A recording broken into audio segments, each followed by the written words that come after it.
ఆఫీసర్లు గారిని కూడా వేదిక మీదకి రావాల్సిందిగా మనవి చేస్తున్నాం. గౌరవనీయులు కడియం శ్రీహరి గారిని, మాజీ ఉప ముఖ్యమంత్రి గారు, శాసనసభ్యులు కడియం శ్రీహరి గారిని ప్రజాపాలనలో భాగంగా రైతు భరోసా, ఇందిరమ్మ ఆత్మీయ భరోసా, రేషన్ కార్డ్స్ మరియు ఇందిరమ్మ ఇండ్ల 4 బతుకమ్మల ప్రారంభోత్సవానికి ఈరోజు మన లింగాల గణపురం మండలం కొత్తపల్లి గ్రామానికి విచ్చేసిన గౌరవనీయులైన స్టేషన్ గన్పూర్ శాసనసభ్యులు శ్రీ కడియం శ్రీహరి గారికి, అలాగే మండల special officer Shri Hathiram sir, DMCS గారికి, అలాగే మార్కెట్ కమిటీ డైరెక్టర్స్ కు, తర్వాత జీడికల్ దేవస్థానం చైర్మన్ గారికి, ఎంపీడీఓ గారికి, ఎంఈఓ గారికి, హాజరైన ప్రజలకు మరియు పాత్రికేయ సోదరులందరికీ కూడా నా యొక్క నమస్కారములు. ఈరోజు మనం ఈ 4 పథకాల ప్రారంభోత్సవము ఈరోజు మన లింగాల గణపురం మండలము కొత్తపల్లి గ్రామంలో అప్పాటి బచ్చిరెడ్డి గారు, దేవస్థానం డైరెక్టర్ గారిని వేదిక మీదకి రావాల్సిందిగా కోరుచున్నాము. అలాగే ఈ 4 పథకాలను ఈరోజు మనము ఇక్కడ కొత్తపల్లి గ్రామంలో ప్రారంభించుకుంటున్నాము. మొదటగా రైతు భరోసా గురించి పనిచేసిన వాళ్ళు ఎవరైనా ఉంటే చెప్పండి. నేను కూడా 20 రోజుల కంటే ఎక్కువ పనిచేసిన, ఉపాధి పనులకు పోయినా అంటే గ్రామ సభలోనే దాన్ని అప్రూవ్ చేద్దాం.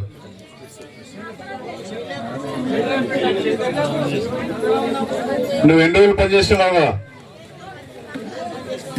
ఇట్రా, నువ్వు ఇక్కడ రా, నువ్వు దగ్గర మీరు ఇట్లా. ఇందిరమ్మ ఆత్మీయ భరోసా అంటే భూమి లేని నిరుపేదలు ఉపాధి హామీలో సంవత్సరంలో 20 రోజులు పనిచేసి ఉండాలి. చూడండి, కూర్చో అమ్మ, నేను చెప్పు వస్తుంది మరి, ఎందుకంటే నిబంధనలు ఏం పెట్టిందంటే 20 రోజులు పనిచేయాలని పెట్టింది.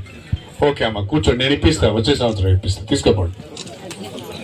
ఇందిరమ్మ ఆత్మీయ భరోసా 23-24 సంవత్సరంలో పనిచేసిన 20 రోజులు కంటిన్యూగా చేసిన వాళ్ళకే ఈ ఇందిరమ్మ భరోసా అనేది సంవత్సరానికి 12,000 ఇవ్వడం జరుగుతుంది.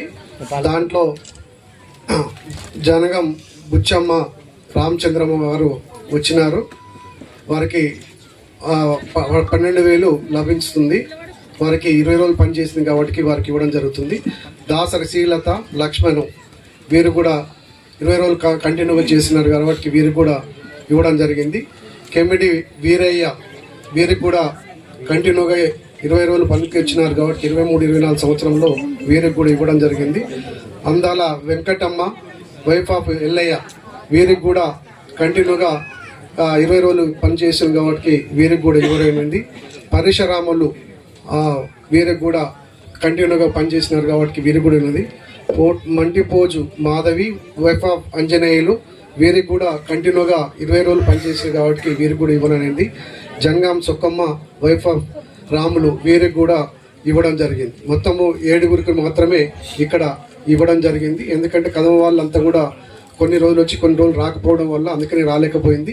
అందరు కూడా ఉపాధి హామీలో కంటిన్యూగా 20 రోజులు పనిచేస్తే ఈ సంవత్సరం కూడా వస్తాయి. దయచేసి అందరూ కూడా ఉపాధి హామీకి పనికి రావాల్సిందిగా విజ్ఞప్తి చేస్తూ వీరు ఈ అవకాశం ఇచ్చిన వారికి ఎమ్మెల్యే నమస్కారం.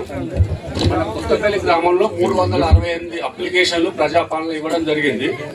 దానిలో ఇల్లు లేకుండా, జాగా లేకుండా 69 ఇండ్లు ఎలిజిబుల్గా తేలినాయి. 69 ఇండ్లు గౌరవ ఎమ్మెల్యే గారు వాళ్ళ మంజూరీ పత్రాలు ఇస్తున్నారు. ఒంటరి మహిళలకు, తర్వాత మట్టి గోడలు ఉన్న వాళ్లకు, తర్వాత వికలాంగులకు, భూమి లేని వ్యవసాయ కూలీలకు మాత్రమే ఇస్తున్నారు.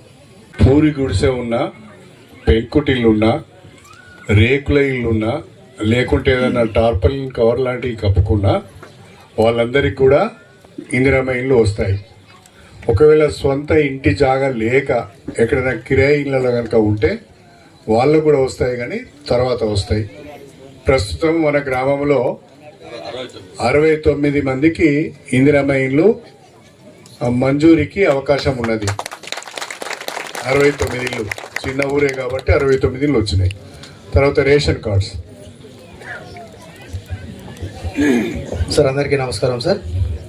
రేషన్ కార్డ్స్ మనకు సోషో ఎకనామిక్ సర్వే ద్వారా మనకు వచ్చి ఈ గ్రామానికి సంబంధించి 24 అప్లికేషన్స్ మనము ఎలిజిబుల్గా నిర్ణయించడం జరిగింది. ఒక 6 అప్లికేషన్స్ మాత్రము అవి ఇనెలిజిబుల్గా నిర్ణయించడం జరిగింది. అలాగే దీంతో పాటు ప్రజాపాలనలో తర్వాత మన గ్రామ సభ తర్వాత కూడా అప్లికేషన్స్ ఎవరైతే మనం ఎలిజిబుల్ ఉన్నాయో అవన్నీ కూడా అప్లికేషన్స్ తీసుకోవడం జరిగింది.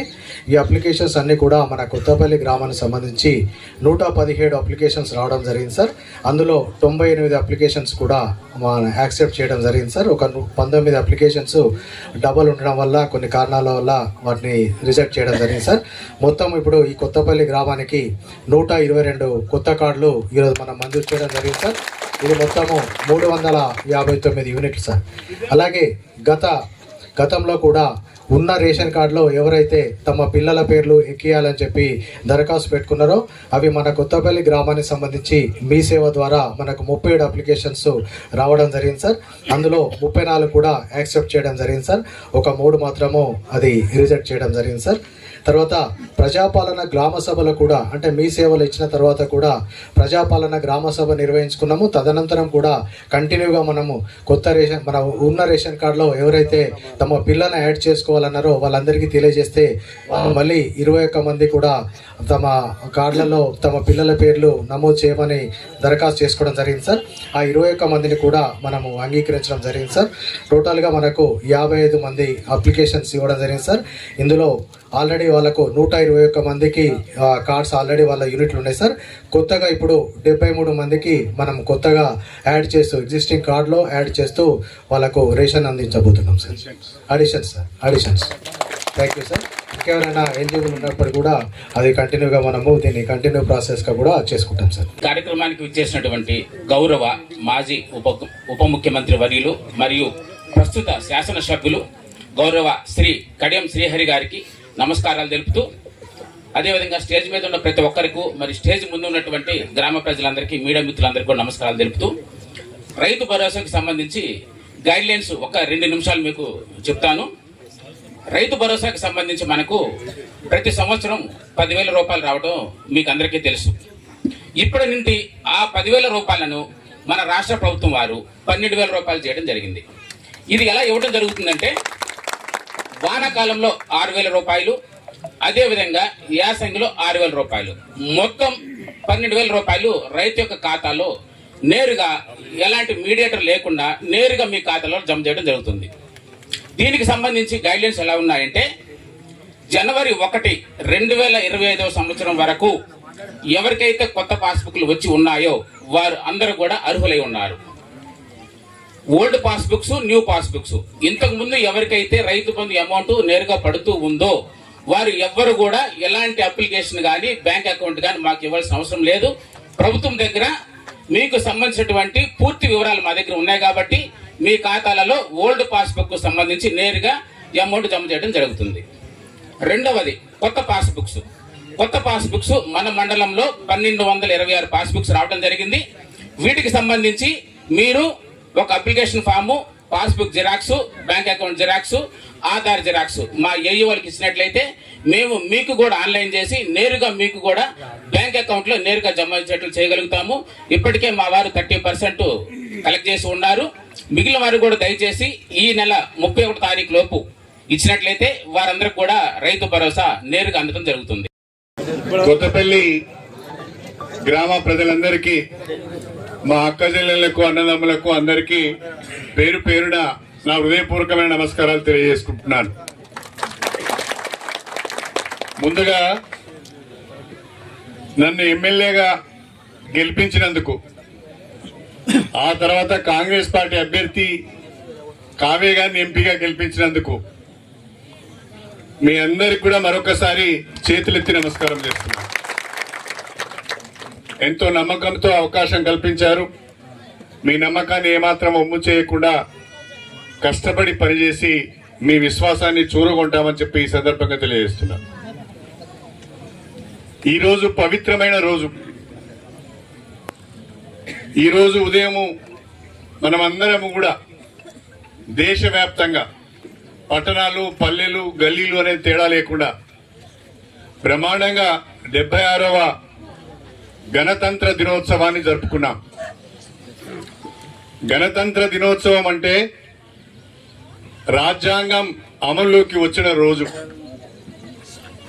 భారతరత్న డాక్టర్ బిఆర్ అంబేద్కర్ గారు ప్రపంచంలోనే అతిపెద్ద ప్రజాస్వామ్య దేశమైన భారతదేశానికి ఒక లిఖిత పూర్వకమైన రాజ్యాంగాన్ని అందించారు.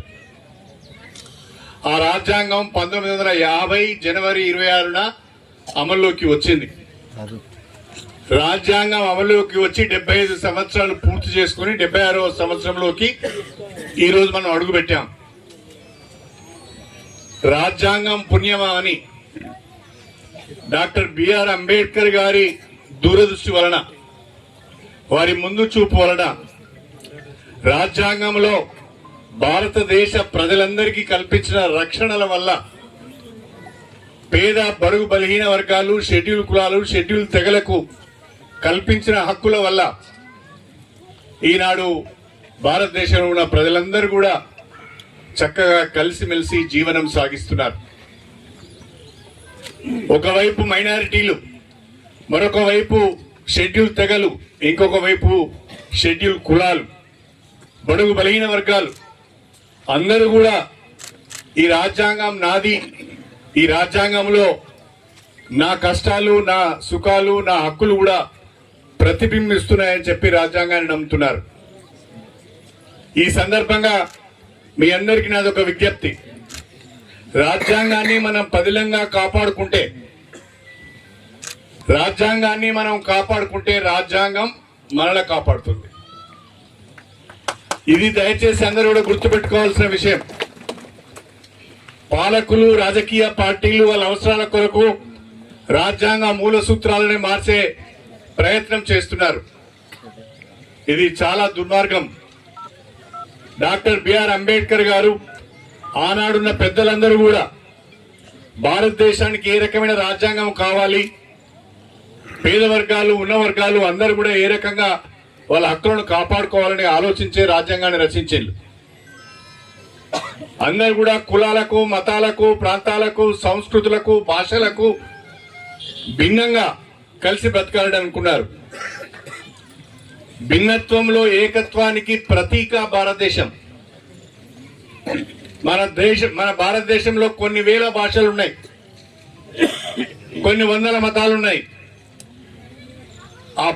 అనేక రకాలైన ఆచారాలు ఉన్నాయి, సంస్కృతులు ఉన్నాయి. అయినా కూడా అందరం కలిసి బ్రతుకుతున్నామంటే అది రాజ్యాంగం యొక్క గొప్పతనం అని చెప్పి మీ అందరికీ నేను సవినయంగా తెలియజేసుకుంటున్నా. అంత చక్కటి రాజ్యాంగాన్ని మనకు అందించిన డాక్టర్ బాబాసాహెబ్ అంబేద్కర్ గారికి మనందరం కూడా గట్టిగా చప్పట్లతోనే అభినందనలు తెలిపాలి. అదేవిధంగా మరొక పవిత్రమైన కార్యక్రమాన్ని జరుపుకుంటున్నాం ఈరోజు. దేశంలో ఎక్కడ లేని విధంగా ఒకే రోజు 4 సంక్షేమ పథకాలను ప్రారంభించుకుంటున్నాం.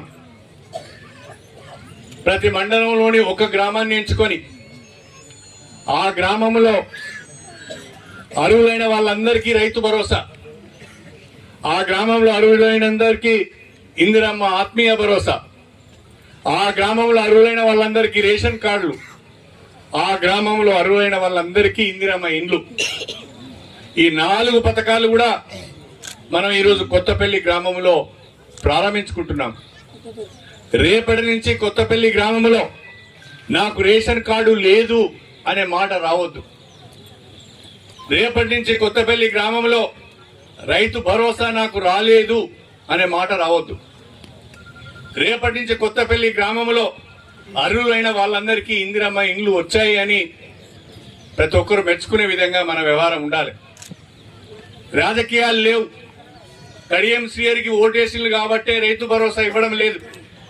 కాంగ్రెస్ పార్టీకి ఓటేశారు కాబట్టే ఇందిరమ్మ ఇండ్లు ఇవ్వడం లేదు. ఎవరైతే పేదవారు ఉన్నారో, ఎవరైతే అర్హులు ఉన్నారో అందరికి కూడా ఈరోజు రేషన్ కార్డ్స్ వస్తున్నాయి, ఇందిరమ్మ ఇండ్లు వస్తున్నాయి, రైతు భరోసా వస్తున్నది, ఆత్మీయ భరోసా వస్తున్నది. అంటే తెలంగాణ ప్రభుత్వం చాలా పారదర్శకంగా పథకాలను ప్రారంభిస్తున్నది, అమలు చేస్తున్నది. ఎన్నికలకు ముందు, ఎన్నికల తర్వాత కాంగ్రెస్ పార్టీ, ప్రత్యేకించి ఆనాటి కాంగ్రెస్ పార్టీ అధ్యక్షులు, ఈనాడున్న మన ముఖ్యమంత్రి గౌరవనీయులు శ్రీ రేవంత్ రెడ్డి గారు చాలా స్పష్టంగా చెప్పారు, కాంగ్రెస్ పార్టీ అధికారంలోకి వస్తే ఇందిరమ్మ రాజ్యం వస్తుంది, ఇందిరమ్మ రాజ్యంలో అందరికీ కూడా సంక్షేమ పథకాలు అందుబాటులో అందుతాయి అని చెప్పి వారు చెప్పడం జరిగింది. అదేవిధంగా ప్రభుత్వం అధికారంలోకి రాగానే మనము ఆర్టీసీలో మహిళలకు ఉచిత బస్సు సౌకర్యం కల్పించాం. 200 రూపాయల విద్యుత్తును వినియోగించుకోవడానికి ఫ్రీగా అవకాశం ఇచ్చాం. 500 రూపాయలకే గ్యాస్ సిలిండర్ ఇస్తున్నాం. 25 లక్షల మంది రైతుల యొక్క 21,000 కోట్ల రూపాయల పంట రుణాలు మాఫీ చేశాం. రైతు పండించిన సన్నాలకు క్వింటాలకు 500 రూపాయల చొప్పున బోనస్ ఇచ్చినాం. ఇంకా అనేక అభివృద్ధి సంక్షేమ కార్యక్రమాలను మనం చేస్తున్నాం. ఈరోజు అదనంగా 4 సంక్షేమ పథకాలు ఒకేసారి అమలు చేస్తున్నాం. ఇంత పారదర్శకంగా ఎక్కడ కూడా ఏ రాష్ట్రంలో కూడా పథకాలు అమలు కావడం లేదు. నేను మీకు ఒక మాట చెప్పాలి. ఇవాళ రాష్ట్రంలో రైతు భరోసా దాదాపు 40 లక్షల మంది రైతులకు రాబోతున్నది. ఇందిరమ్మ ఇల్లు దాదాపు 40 లక్షల మందికి ఇవ్వబోతున్నాం. ఆత్మీయ భరోసా, ఇందిరమ్మ ఆత్మీయ భరోసా దాదాపుగా ఒక 7-8 లక్షల మందికి రాబోతున్నది. ఇందిరమ్మ ఇండ్లు 5 లక్షల మందికి రాబోతున్నాయి. తెలంగాణ ప్రభుత్వము ఈ సంవత్సరం దాదాపు 1 కోటి మంది లబ్ధిదారులకు ఈ 4 పథకాలను అందజేయబోతున్నదని చెప్పి నేను ఈ సందర్భంగా తెలియజేస్తున్నా. ఒక్క మన కొత్తపల్లి గ్రామంలోనే ఇంతకుముందే మన అగ్రికల్చర్ ఆఫీసర్ చెప్పినట్టుగా దాదాపు 1476 ఎకరాలు వ్యవసాయ యోగ్యమైన భూమి, అందులో 551 మంది రైతులు ఉన్నారు. ఒక కొత్తపల్లి గ్రామానికే యాసంగికి ఎకరానికి 6,000, వానకాలం ఎకరానికి 6,000, మొత్తంగా ఎకరానికి సంవత్సరానికి 12,000. ఇప్పుడు మొదటి విడత ఇస్తున్నాం. ఎకరానికి 6,000 రూపాయల చొప్పున మీ దగ్గర 1476 ఎకరాలకు దాదాపుగా 88 లక్షల రూపాయలు ఒక కొత్తపల్లి గ్రామానికే వస్తున్నాయి. ఇది సామాన్యమైన మాట కాదు, చాలా గొప్ప విషయం అని చెప్పి ఈ సందర్భంగా తెలియజేస్తున్నా. అదేవిధంగా మన ఒక్క గ్రామంలోనే రేషన్ కార్డ్స్ కావాలని 10 సంవత్సరాలుగా తహసీల్ ఆఫీసులో చుట్టూ తిరిగాం. అనేక అర్జీలు పెట్టుకున్నాం, ఎవడు పట్టించుకోలే. ఇవాళ ఒక్క కొత్తపల్లి గ్రామంలోనే దాదాపు 122 కొత్త రేషన్ కార్డులు ఇస్తున్నాం. అంతేకాకుండా ఒక 55 మంది అప్లికెంట్స్ కు వాళ్ళు అడిషన్స్ చేస్తున్నాం. అంటే దాదాపుగా ఒక 177 మందికి కుటుంబాలకు మనం రేషన్ కార్డ్స్ కొత్తగా ఇవ్వడం కానీ అడిషన్స్ చేయడం కానీ జరుగుతున్నది అని చెప్పి నేను ఈ సందర్భంగా తెలియజేసుకుంటున్నా. అదేవిధంగా మన గ్రామంలో ఇంటి జాగా ఉండి, సొంత ఇంటి జాగా ఉండి ఇల్లు లేని నిరుపేదలు ఎవరైతే ఉన్నారో, పెంకుటిల్లో ఉన్నవాళ్ళు, రేకుల ఇల్లు ఉన్నవాళ్ళు, గుడిసెలో ఉన్నవారు, లేదా ఏదన్నా కవర్ కప్పుకొని పాపం జీవనాన్ని గడుపుతున్నారో అలాంటి వాళ్ళందరినీ కూడా గుర్తించడం జరిగింది. ఈ కొత్తపల్లి గ్రామంలో 69 మందికి ఈరోజు మనం ఇందిరమ్మ ఇండ్లు మంజూరు చేస్తున్నామని చెప్పి ఈ సందర్భంగా తెలియజేస్తున్నాం. ఇవన్నీ కూడా గ్రామ సభ పెట్టి గ్రామ ప్రజల సమక్షంలోనే లబ్ధిదారులను ఎంపిక చేసి ఇస్తున్నాం. సాటుగా మాటుగా ఒక ఎంఆర్ఓనో, ఒక ఎంపీడీఓనో, ఒక ఎమ్మెల్యేనో ఒక 10 రూపాయలు, ఒక 100 రూపాయలు, 1000 రూపాయలు, ఒక 5,000 రూపాయలు తీసుకొని మీకు శాంక్షన్ లెటర్స్ ఇవ్వడం లేదు.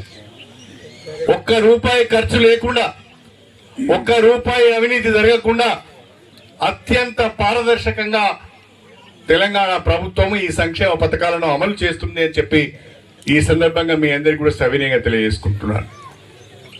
రాష్ట్ర ప్రభుత్వం నెత్తి మీద 7 లక్షల కోట్ల అప్పున్నది. ఆ 7 లక్షల కోట్ల రూపాయలకు మిత్తి కట్టాలి. 7 లక్షల కోట్ల రూపాయల అప్పుకు ప్రతి నెల వాయిదాలు చెల్లించాలి.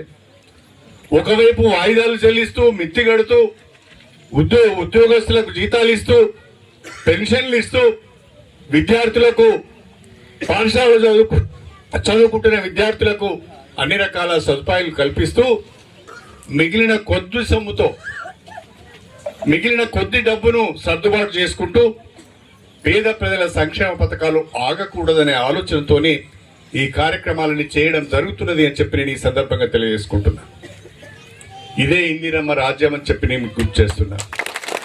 ఎక్కడైనా గ్రామాలలో ఒక్కొక్క స్కీమ్ నుంచి ఒక 5 పేర్లు శాంపుల్ గా చదవండి. 5ని పిలిచిద్దాము. తర్వాత మిగతా జనగామ మాధవి, మరాఠీ ఇప్పటి వరకు నీకు కార్డు లేదా? పానుగంటి హేమలత. అమ్మా ఎప్పుడు అప్లై చేసుకున్నావు నువ్వు? ఇప్పుడే అప్లై చేసుకున్నావు. ఓకే. అరుణామ